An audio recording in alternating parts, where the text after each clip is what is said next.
This channel does not promote any violent, harmful, or illegal activities. All content provided by this channel is meant for an educational purpose only. Top quality और consistent performance के लिए सिर्फ silver pump नाम याद रखना।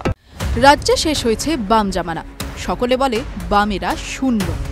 এখন হাওয়া তৃণমূলের, সর্বত্রই তাদের জয় জয়কার।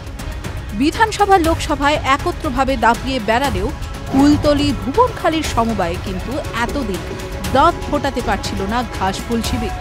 ৩০ বছর পর এবার সেখানেই বিরাট জয় তৃণমূলের।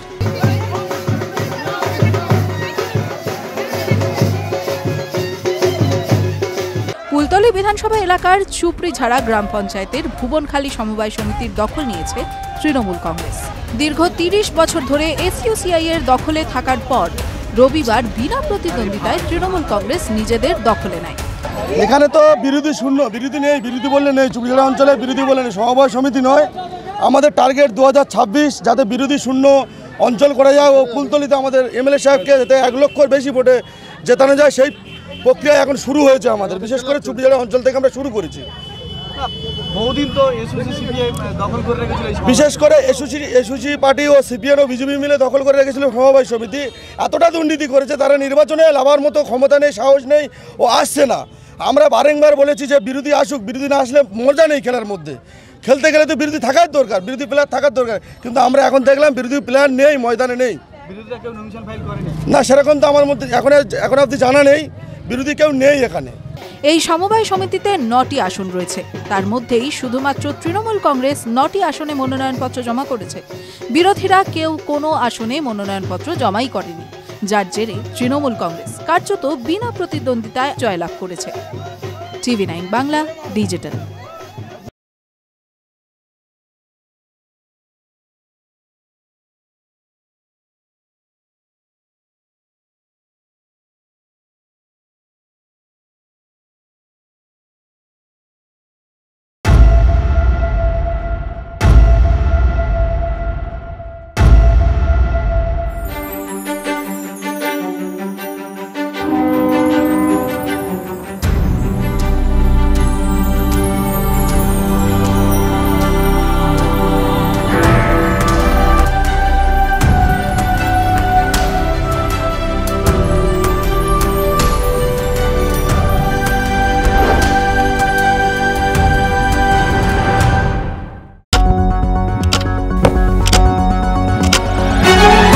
রাজনীতি শুধুই কি রাজার নীতি?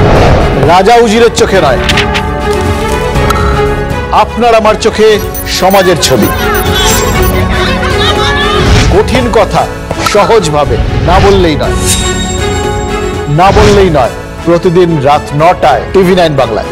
TV9 বাংলা না দেখলেই নয়।